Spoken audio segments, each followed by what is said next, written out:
You ready to start?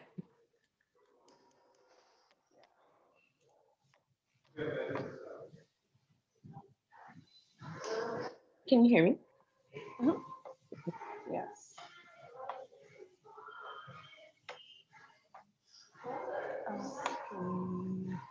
You want to wait till 5:05 to start?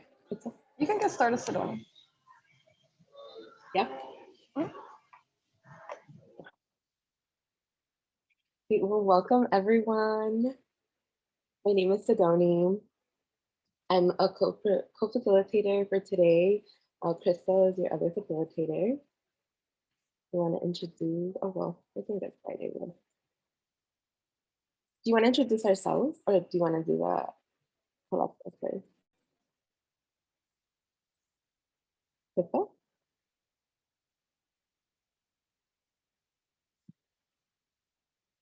Cristal? Sorry. Can you hear me? Now I can, yeah.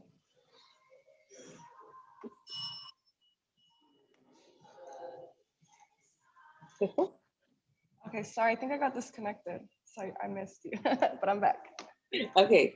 No, I was just saying, do you want to start with introductions of ourselves and then go into how to Huitlacooch? Okay. Yeah, so I can start. My name is Sidoni, she, they pronouns. I am a founding member of House of Huitlacooch Collective. Up until 2019, I was working at Resilience, a local rape crisis center. So I have some experience in crisis intervention and working with survivors of sexual violence. I started at Resilience as a volunteer and then as an advocate on the team. And then in 2019, I stepped down from my position as supervisor. So the plan was 2019 was going to be like a sabbatical year to like get some rest and recharge and figure out, 2020 was going to be the year of making moves. And then the pandemic happened. But yeah, so that's a little bit about me. And I have been working with Huitlacooch since the beginning of last year too. And my name is Cristal. I go by they, them pronouns. And I have a background in a variety of different things. So outside of kink, I do like urban ag work and community-based work. But I'm one of the co-founding members along with Sidoni of House of Huitlacooch, which started last year, at the beginning of last year. But previous to that, started organizing play parties in Chicago back in 2019, and have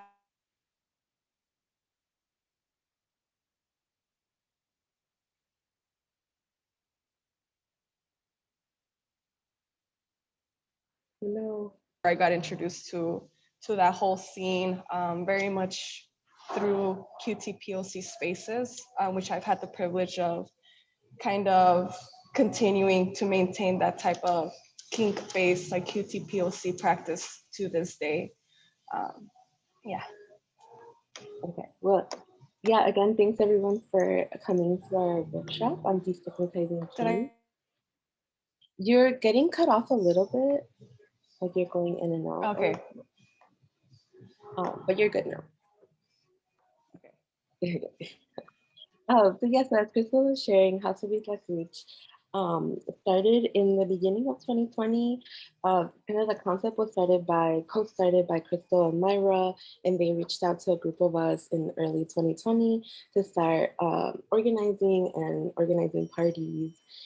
And when we realized we wanted to do more, because the collective members, we all have like different creative backgrounds as well. I make block prints, like screen print, and other members do photography, fashion, sculpture, audio.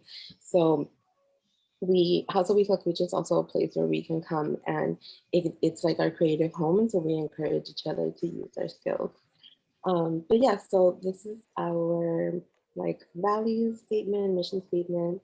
House of Huitlacooch is a cutie POC run, cutie POC centered Chicago-based kink and BDSM collective that celebrates the vibrancy and alternative representation of sex and pleasure.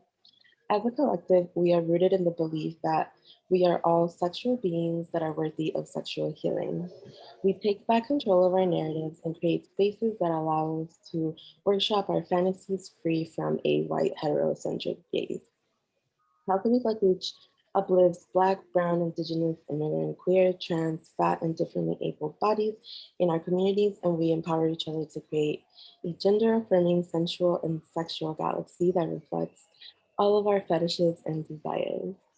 Um, yeah, and Crystal, do you want to talk about how like a production house works a little bit? Well, I guess the reason the House of Huitlacooch really became what it is that a few of us had already been organizing play parties for a year previous to the founding of House of Huitlacooch. And Myra and I kind of came together because we reached a point where we wanted to further like document and archive our sexual practices through our gaze as opposed to a lot of like kink films or erotica that you can find online that is very white centric or produced under a white lens, or even like spaces that are very white run. And so we just wanted to really document our existence and our practices and invite other artists who are also kinksters on different points at different points in their path to join us. So like some folks in our collective really started their kink like journey as part of this collective, and then others have been in kink for years, even decades or a decade. And some folks, people have different practices, so it was just a really coming together for us to be able to share, skillshare with each other, but also like with our larger community. Yeah, for sure. And it's a good thing that you mentioned with folks starting off their kink journey, because that's how it happened with me. Because I had practice, I started with partners, but I had always had, you know, the fascination of one day going to like a play party or something like that. And so I had always like looked online, got on FetLife. That was like very overwhelming at first. And the website, I just don't really like what it looks like either. It's not super like user friendly. So it was hard to find a community, especially a community of people of color that have the same values as I do. So I just started looking around in community for people that I know people in the punk scene, in the organizing scene. Um, and that's how I found the non-monogamous bodies, another collective that was doing work at the time. And that's how I met Myra and Cristal. I knew from community as well. So it all just kind of like came together perfectly. Yeah. So a little overview of what we're going to go over today. We are going to go over some definitions, discuss a little bit what folks have in mind around BDSM and kink and what it means. Crystal will go over RAC, which stands for, sorry, risk-aware consensual kink, and kind of go into detail about that. And then we'll discuss what prepping for a scene can look like and pre-negotiations, some etiquette and tips during your play or your scene, and then aftercare. And after that, we'll open up for some questions. Oh, and then one thing that I wanted to talk about before we start was the term vanilla sex. Where we may use it around in the conversation, Crystal and I, and we don't mean it in any sort of like derogatory way or anything like that. It's just we want to use it as a definition of what is like socially acceptable practices of sex, or like people who might not identify in the BDSM or kink community. So we may say vanilla sex or vanilla dating scene, something like that, to make those two differentiations, but we don't mean any shadiness by it at all. Yeah. I just wanted to add on to that too, that as we share with y'all, we're very much coming from like our own experiences as kinksters, as QTPOC individuals in Chicago, as organizers of QTPOC exclusive spaces. And that's where we're coming from as we share. So if y'all need clarification of anything that we discuss or have questions, then feel free to like jot them into the chat. I'll be keeping an eye. We'll both be keeping an eye on them as we switch off facilitation. Or I know there's like a little option to like raise your hand, and you can raise your hand and we'll go ahead and like give space for questions. Cristal, just one thing that I'm noticing now, I'm in full screen for the presentation, so I can't see the chat at all. Okay, I could keep an eye on it. Thank you. Mm-hmm. And yeah, like Cristal said, if you have any questions, please feel free to interrupt me and just chime in whenever. Okay, so let's get into it. BDSM kink. So we wanted to ask y'all, what are some feelings, thoughts, images that come up when you hear BDSM? And feel free to unmute or just type in the chat.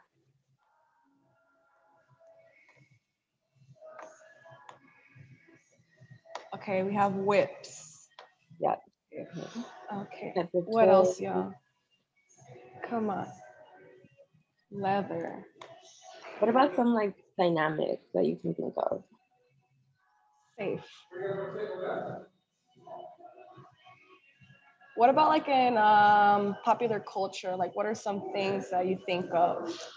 I see sub, dom, exploratory, control, communication of boundaries. All right, so it looks like we ain't here destigmatizing kink. It looks like we're very much understanding the dynamics here. Okay, celebration of boundaries. I love it. Yes. Okay, so we're reaching to the choir. I know. Okay, play. Okay, anything else? Okay, cool. Yeah, so yeah, we wanted to ask that question because BDSM and like kink have been, oh, what did someone say? Oh, self-love. Yes. Sorry, because the conversation around kink and BDSM has been in the mainstream, I feel like, for a while now, because there's like famous artists, like I was saying, you know, who have adapted the aesthetic or use it for in their videos or part of their work, like Cardi, Megan have all used that. And there's the infamous 50 Shades of Grey that made that conversation pop off.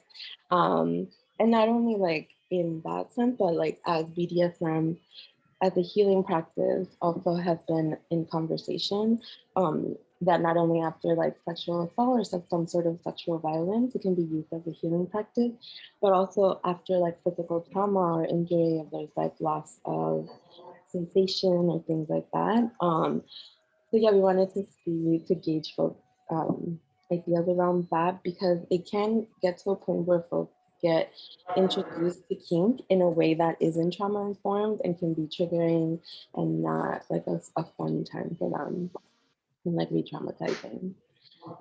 So yeah, but it looks like a lot of folks know this stuff.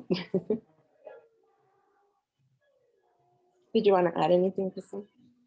No, if you can just go on to the next screen, the next slide, sorry. Yeah. And so as we go into like, right, getting more in depth of like what actually happens when we engage in kink or like BDSM practices, in a lot of the POC spaces that I've inhabited as an educator, but also participant, this term gets thrown around a lot of risk-aware consensual kink, so RAC. So I wanted to share this with y'all in case folks weren't familiar with it. As a tool, right, that we can use to check ourselves, but to also check the space we're in, like always making sure that if we're engaging in kink or BDSM, that we know what risks are present. Some practices may not be as risky as others, right? So there's a spectrum of risks. So just being aware of what those risks entail, right, is important. Being aware, so having every party that's going to be involved in this scene or this kink practice aware of the risks that are present, and then having the consent. So everyone having full consent of what's happening, not just before the kink or the scene occurs, but during a scene, and then also after, right? Still having that conversation and negotiation that includes like the consent of everyone. And the last letter K, right, is kink, which really, it's hard to define. I mean, even for someone who's practiced kink for years now, I still find difficulty like outlining what kink means. So I just put what it means for me, which is just a sexual or intimate practice that's considered outside the norm. And so kink doesn't have to be sexual, right? Really, it's on a spectrum of intimacy. So for some people, having a full-blown scene may never even involve like taking off your clothes or having penetration or any of the things that we would consider like normal sex, right? Which usually when I think of the normal sexual practice, it's penetration. Um, so yeah, so just highlighting those points. And if you could go to the next slide, Sidoni. So this also includes like the distinction between power and control. And so I just wanted to highlight this and share like my thoughts around power and control negotiations in kink, because this will vary from who you're sharing space with to people's different experiences. But the way that like we practice power and control, like even in our play parties or personally myself, I've been doing bondage work for a few years now. And as a attire, like a dominant, I guess, in shibari or bondage sessions, like for me, it's important to distinguish between power and control. And so here I wrote it out as power dynamics are negotiated exchange in a kink scenario. So if you think of a power dynamic, right, in a spectrum of like completely giving up power to completely accepting full power, where we don't always lie on those two like extreme ends, right? We think of like a dom sub relationship primarily when we think of kink, but it's not always like that. Sometimes you have a very gentle, soft dom that's like somewhere towards more the center of like power negotiation, and a really bossy, bratty bottom that likes to still negotiate and have power. So this spectrum shifts and relationships on it shift. Um, and that is the power negotiation, right? What feels comfortable to the different people involved in that scenario.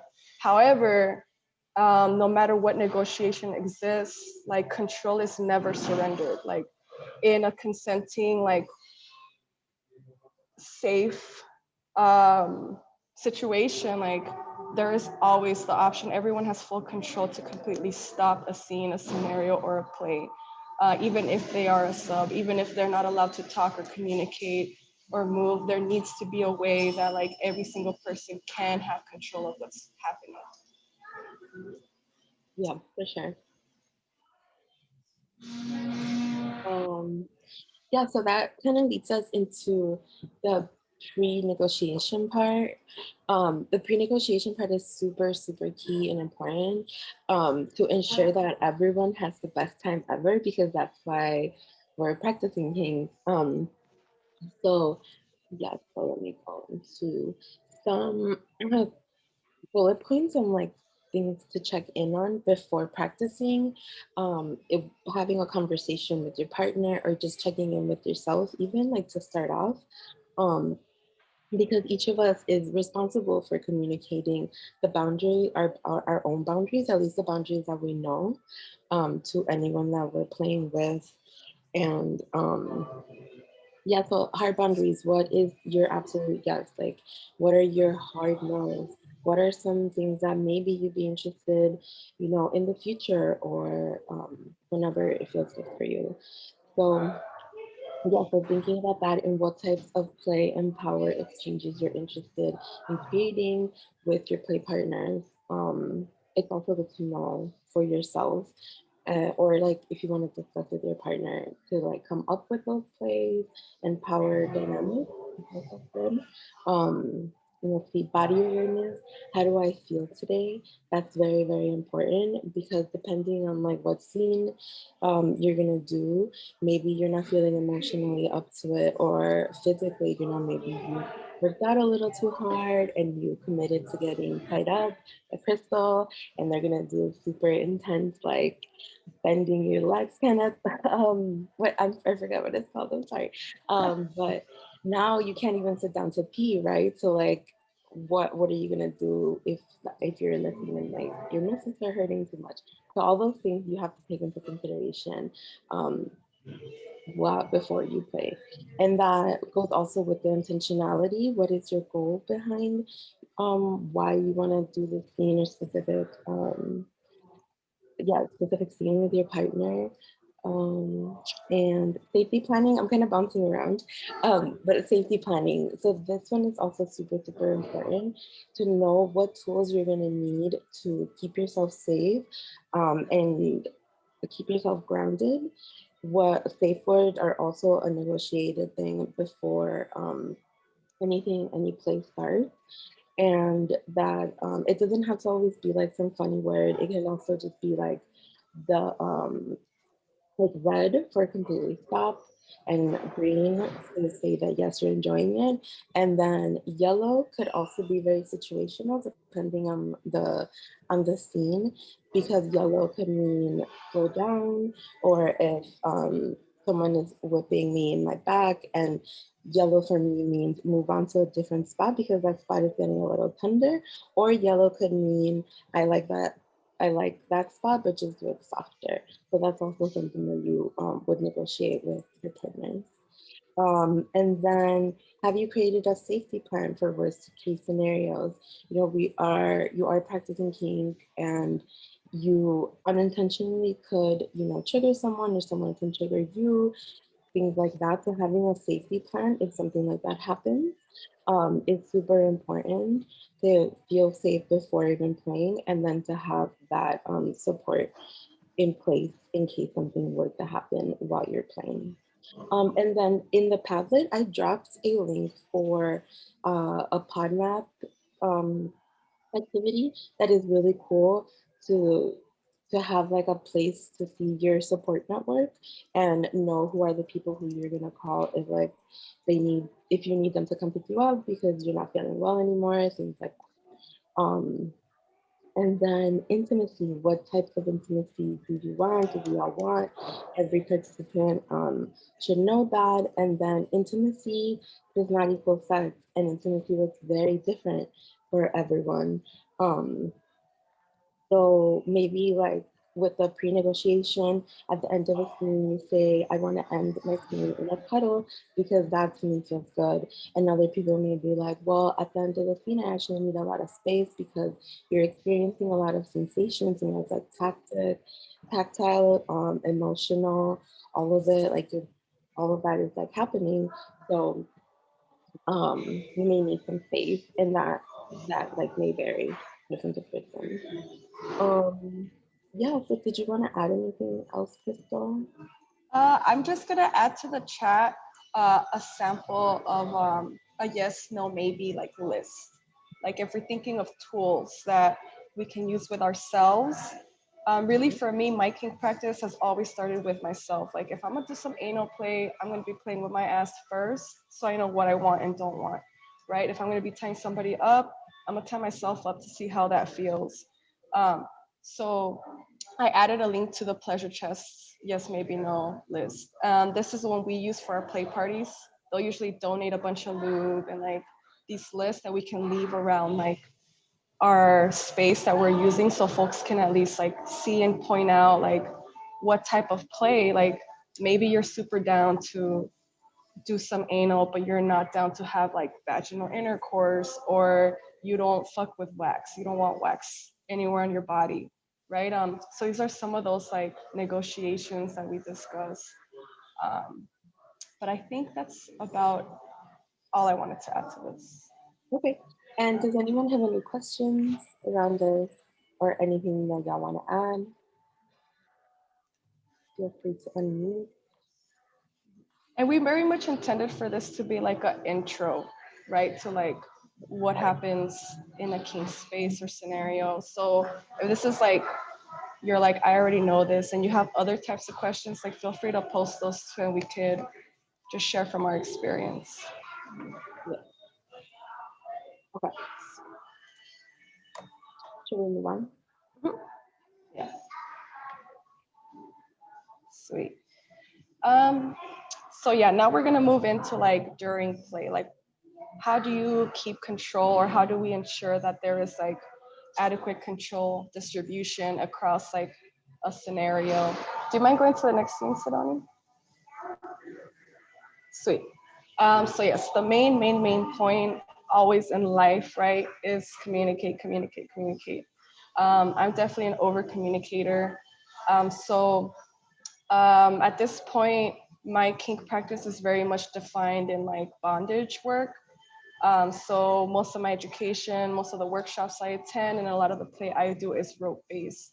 And so in that play, I tend to, in almost 100% of the scenarios, be like the dominant. And so for me, during a scene, a lot of what I focus on is asking questions like, how does this feel? Like, are you thirsty?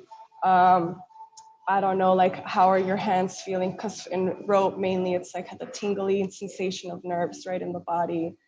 Um, so yeah, and if you're in a scenario and you're subbing, right, for somebody, and if they're not asking questions, like checking in on how you're feeling, like, then you make sure you're also like sharing, like, hey, that's too tight, or like whatever, however you're feeling, like you should always feel comfortable to communicate in situations where maybe the person I'm tying cannot talk, right? Then I make sure that they have an alternate form of communication. So sometimes that looks like a bell. If their hands aren't accessible to like ring this little bell, then I can hook it onto the rope so they can move their body and they can ring that bell. It can also look like a bouncy ball that they can hold in their hand. And if they let go of it, it's gonna bounce away. And then I know that they let go of that because they want the scene to stop. Um, so there's alternate ways that you can set that up to communicate, even if it's not verbal. And keep in mind that, yes, the scene can be terminated by anybody involved, right? And that doesn't mean it has to be terminated for everybody. Like, for example, if you're in an orgy, right, or in a play party where there's a lot of people involved in like one play, like if you're not comfortable with it, you can step away, right? And other folks can continue as they please. In smaller scenarios where maybe it's you and one other person, or you and like a handful of other people, like if one person wants to stop that situation, that should be an option, and no one should feel shamed for that during or after the situation. And if someone is shaming you for stopping a scenario, then like, fuck that, because that's they're bad for not like holding space for everybody involved. I've had the, I don't, I saying privilege sounds kind of messed up, but like I've never actually engaged in a lot of play with like white identified folks. Primarily, like I've always been in play with people of color, specifically queer and trans people of color. So I feel like we already have a lot of established practices for communication and negotiation. So it's not, I've never been in a situation where I feel accosted or like not acknowledged, right, for what was happening, or me wanting to pull back. And so here again is share your concerns, which falls back into that, and asking questions, and preparing for the worst. That sounds so dreary. I'm all about making kink sound as like dope and fun as possible, and not like, oh my God, it's like you're parachuting, you're about to jump off a plane, like you might die. Like it's not about that, right? I mean, maybe some situations are more dangerous than others, but really what this means is like, just make sure you yourself have a safety plan. Even if you create a safety plan with another person, like in your body, know that you have like uh, something to fall back on. Like for me, in my rope sessions, I always make sure I have like some EBT shears near me in case I need to cut rope off of somebody. I always make sure I have water near me. I'm a pothead, so I always have weed near me. Like you don't know how many times I've been in scenes and I'm like, here, you want to hit this? And everyone's always down to hit it. You know, so also with consent, right? A lot of folks are very much like, if there is a sober space or there's sobriety involved, then of course respect that as well. But safety can look very different for a lot of people. It doesn't always necessarily have to be having an outlined plan on the wall. It can just be like having things that keep you or make you feel safe, like lavender, some palo santo, or whatever that looks like for you. You want to add anything to that, Sidoni? I think you covered it all. I just wanted to ask if anyone has anything to share or questions. Yeah, or experiences. I can't see. Can you read them? Oh no, no one's shared anything. I was just saying, Oh, like, if anyone wants to share. it's okay. It's okay. I know it's the last workshop of the conference. Okay, so let's move. I wanted to affirm y'all, if that's okay. I Yes. no, I just wanted to affirm y'all because you know, and Cristal, you were like, you know, it sounds so dreary, like preparing for the worst, but actually, you know, the whole beginning of the presentation when y'all were outlining like, okay, like the intentionality, right? And like body awareness and all these different things to prepare for a scene. I'm like, yeah, and these are things that we should probably be doing with quote unquote vanilla sex too, right? Like it's like something we should probably be doing with all our sexual experiences. And so that's why, like, I don't know, like with this presentation and with kink in general, like it's really giving us a blueprint for what consensual and like safe uh like sexual and intimacy practices look like. So I just want to affirm y'all, and it's not dreary, and it's like we can never learn too much about it. Thank you. Yeah, and that is really dope that you bring up. Sorry, I just lost my train of thought. I'm sorry. Yeah. Oh, the comparison of like being in the kink scene and like the vanilla scene or like vanilla dating scene. There's so much like things that you in the vanilla scene that you have to kind of guess about, or there's like no questions sometimes around like making out. It kind of just like happens. And in like kink, all of this is like all of them are conversations or questions. It's very like you know exactly what you're going into. So yeah, like and for me as a survivor, it feels way safer to know these things than like to go on like a first date with someone and just kind of like see what's going on. So those were like a very stark differences when I started being in the teen community more. Yes, thank you, Blanca. Yeah, thank you for sharing that, for sure. We have another question in the comments that's since you refer to it as a scene, does it feel like acting? Um, and maybe we can both share to that, Sidoni. Um, but I mean, I would say for me, there is a sense of acting, not acting like as you would imagine in a movie, right? But um, for me, that is a space where I can act out maybe in ways that I wouldn't in like regular day-to-day like living, right? So specifically if it's like we can think of like some more obvious scenarios like nurse or doctor play, right? Like I ain't a doctor in real life, but I can be a doctor in this situation. Or I could pretend to be someone's, I don't know, mom. Or, you know, there is a sense of acting that can go into it. But I think to make things more clear, when we talk about a scene, we very much are like referring to like the setting up of a space and situation that is isolated and confined from like our everyday world that we have to like travel into and then we have to travel back out. So our pre-negotiation is our like traveling into this bubble, this scene, and then our aftercare is like how we go back to the normal world. So it's just a nice setup for like imagining and planning for it and giving it the space and honor and intention that it deserves. But it ain't always got to be like that. Sometimes I refer to a scene to as like me tying up my homies and we're just practicing rope all together. And we're not necessarily like I don't know, getting off on it, right? But we got our playlist on, we have our incense burning, and we set up the scene for ourselves and we're all practicing with each other. And then afterwards we're gonna go outside and smoke a cigarette and share a 40. And that's our aftercare. you know, so it can look very different for everyone, or even like for yourself in different scenarios. Yeah. Yes, that's a perfect segue to aftercare of exiting that bubble that Crystal was talking about. That is very real. Yeah, and like to add on a little bit, so yeah, it's like acting, but I think about it as like these are fantasies that you're acting out. So it's like a part of you. This is a part of you that you're getting to like explore. So yeah, it does. It feels kind of like a performance, maybe, like to me. But yes, so going back to the aftercare is so important, and I think it's a topic that isn't super talked about. And it is a cornerstone of practicing like trauma informed kink and consensual kink.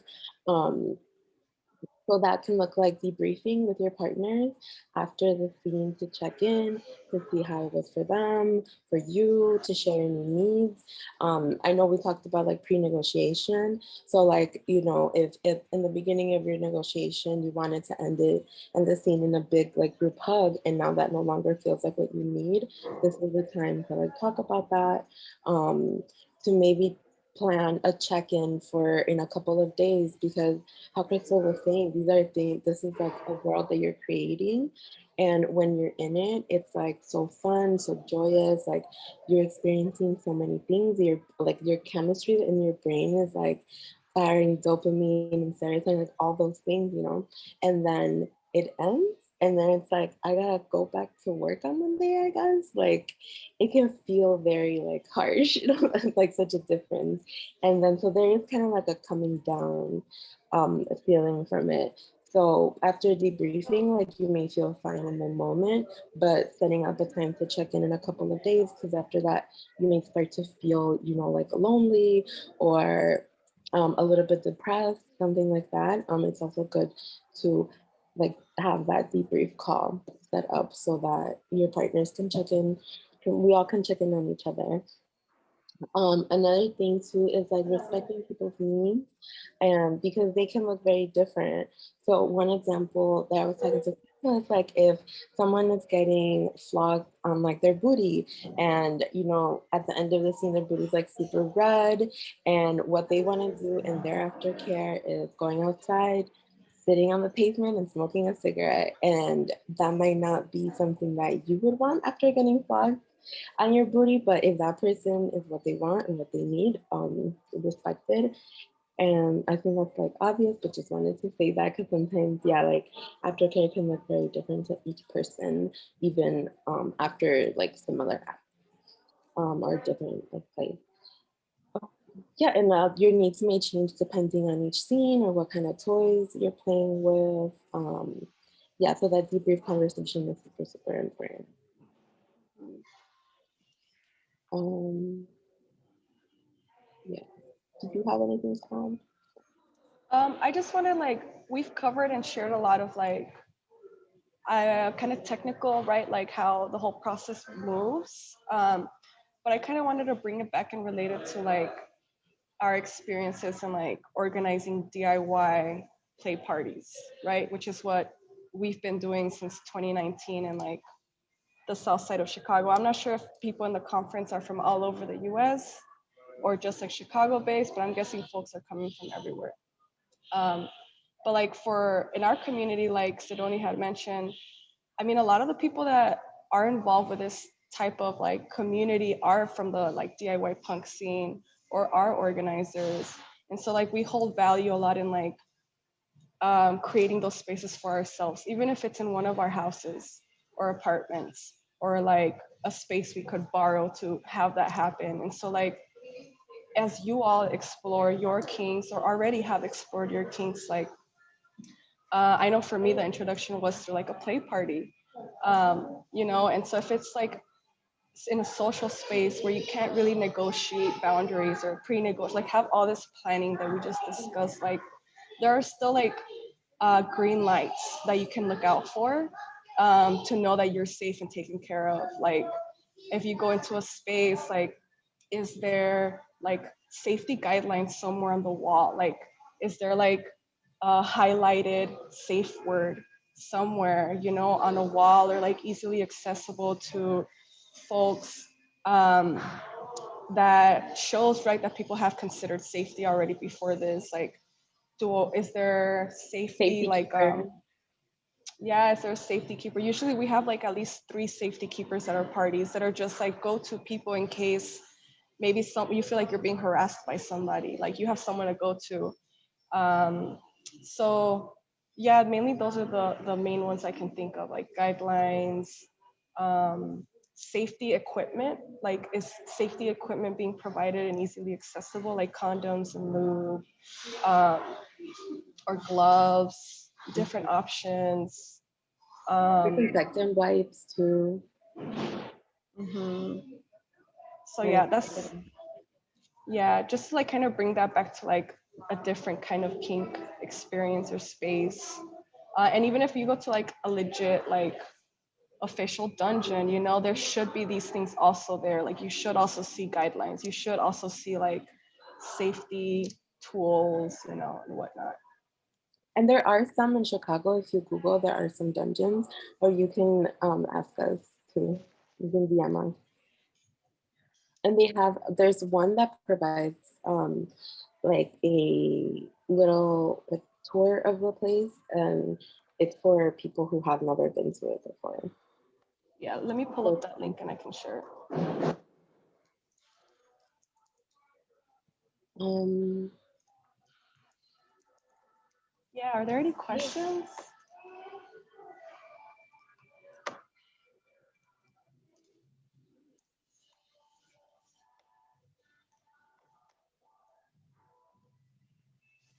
No? Should we just dance all together? yeah, there is like reggaeton going on outside of my house. I hope y'all can hear. Um, okay, well, just wanted to show our cute picture. But I'm gonna stop sharing my screen so I can see folks and then answer any questions. And okay, there's one question. How have y'all's practices in BDSM been affected by COVID? Yeah, okay, yeah. So definitely like we shared House of Huitlacooch started last at the beginning of last year. So the play party that we threw was in February. So that was the last, like right before lockdown started happening. Um, so yeah, we got to, we got to organize one play party, and then we had to transition to digital, like virtual stuff.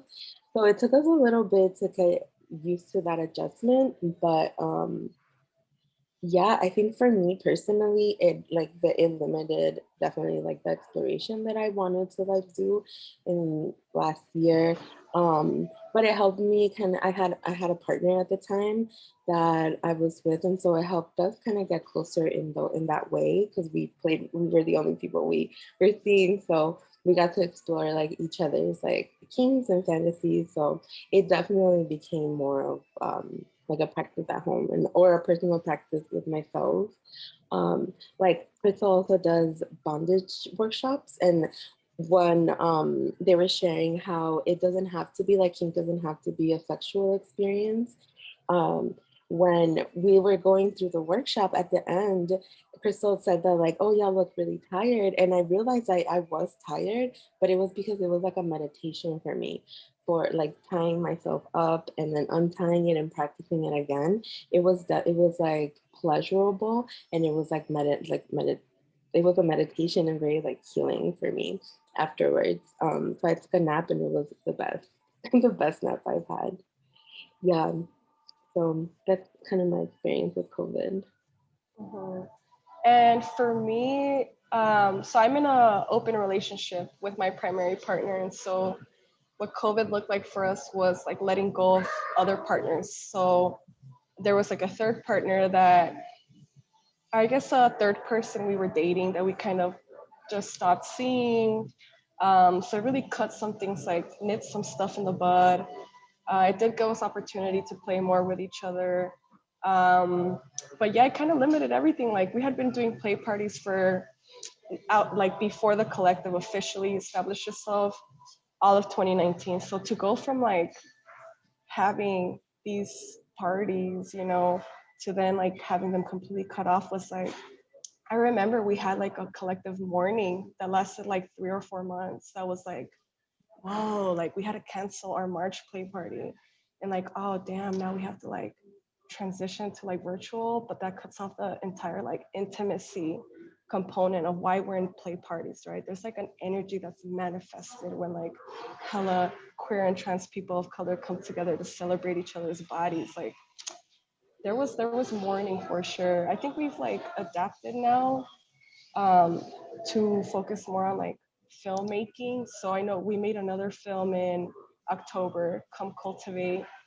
So we all became voyeurs. So this was me like at the set and Sidoni at the set watching our homies have sex, like thirsty. So yeah, we moved to like what we could do. And so like we all got tested and prepped and planned and did that. And then we had another film, like filming like a month ago. Recently, yeah. Yeah. At the end So of again, February. yeah. So like saying, you know, so much prep that goes into like now the pre-negotiation is like not just one conversation, it's like multiple conversations over the span of a month.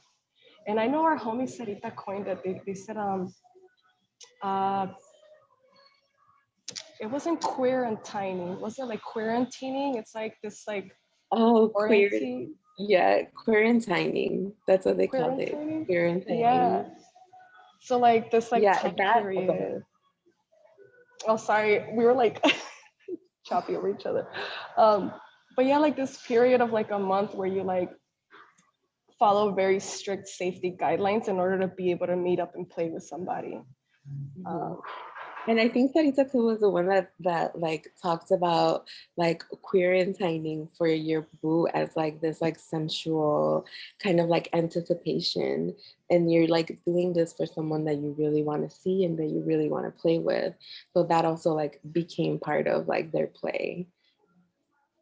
Yeah, so that was and really cool.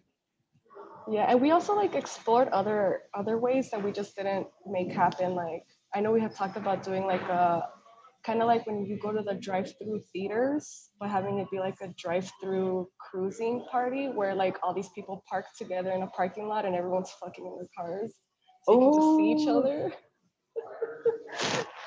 Yeah.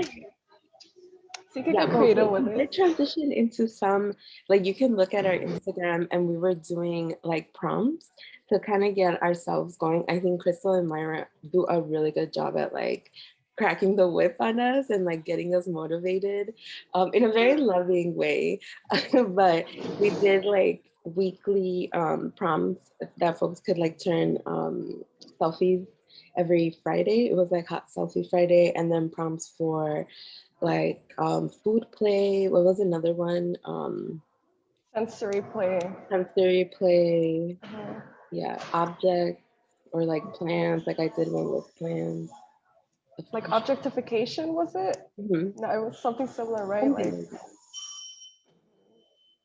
Yeah. yeah, and then doing screenings. So Yes. yeah, that was another thing. Just screening, creating space for hot, queer, and trans people of color, sex. Those are my favorite. But tonight we actually have our first virtual recording. So we're doing one called Virtual Jerk. And so it's our first time trying out a Zoom recording of folks playing. So we'll see how it turns out. Yeah. I did post our link, so it's in the chat. So if folks want to check it out or like just follow in case y'all want to check out any opportunities to collaborate or just join any events in the future. I have a quick question, if I can.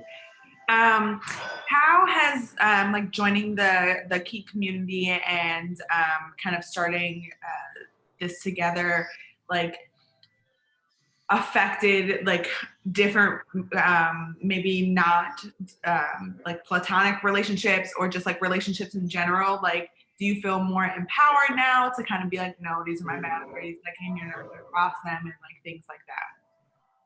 Like with our homies? With homies, like family, you know, like really, like people that it's like really hard to like, you know, put those boundaries up with. Like, has this helped? in like putting those boundaries, in like having those difficult conversations of like, before we have dinner, like Thanksgiving dinner, like we're not talking about this, you know what I mean? Like has that helped at all, or? Do you want to I answer, think, Sidoni? sure. Yeah, I think definitely my practice of really holding up my own boundaries and like having my own back, like that's how I see it, you know, because if I don't, then I can get to a place where I'm like super overwhelmed and triggered. So it has helped with my relationship with my parents and like putting up boundaries, because they just like call me up or want to come into my apartment because we live in the same building. So that's a little bit of an issue sometimes. So it has helped me to feel empowered and be like, this is not me rejecting my family. This is me like having my own back and like caring for myself. Um, yeah, so it has helped me. Mhm. I think for me, carrying around a whip so my parents don't say shit has helped. No, I'm just kidding. A rope. I'm just kidding. I wouldn't hit my parents. That's fucked up.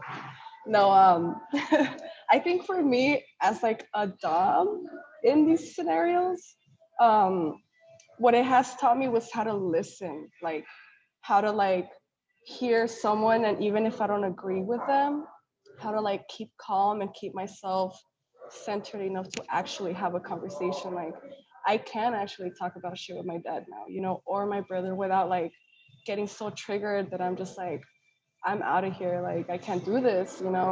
It's definitely the listening is the most important thing. I didn't realize how much I didn't listen until I had to actively like fully listen. Not, and I don't just mean like listen to someone talking. I mean like listen to body. Like how do their bodies tell me how they're feeling? If my brother's angry and he's yelling at me about how much it's hilarious that Dave Chappelle makes fun of trans people, then I could see by his body and how tense he gets that like, oh shit, my brother is speaking from like this trauma from his past. So instead of me blowing up on his ass, let me give him a cigarette and have him chill out before I try to address what like he's actually trying to say, you know? So I guess in that way it has helped, but it also took years. Like I've only been able to start doing that, I would say like a year and a half, and I've been doing like kink stuff for like since 2014. So it takes time, but you do see it trickle into life for sure. Mm.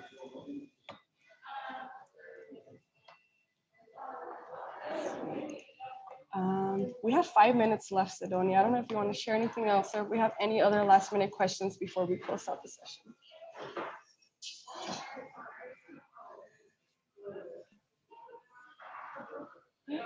Just look out for our next community screening. They're really fun. They usually turn into like a virtual party at the end. We like to have DJs. So just look out for that because we have snack time coming out and virtual tricks sometime in the next few months. Yeah, and if you want to join, hit us up. We can collaborate. We also want to do some like sex ed. We've done sex ed like events before. Myra has done them, so we're interested in that too. So if anyone wants to collab on that. And thank you all for being You here guys and have sharing an event space. on Sunday, right? Yes. All about food. Mm-hmm. With Moira and Lupita. Here, let me try to pull it up and share it with you. It's on our Instagram, so if y'all check out our Instagram, you'll see it on there as well. Oh yeah, tomorrow's event. It's a mukbang and relationship conversation with Myra and Lupita. Should be really cool and interesting. Thank you guys so much. Tomorrow, Sunday at 4. Thank you all. And thank you, Kavi and Luz, for supporting and holding the space for us too. Yes.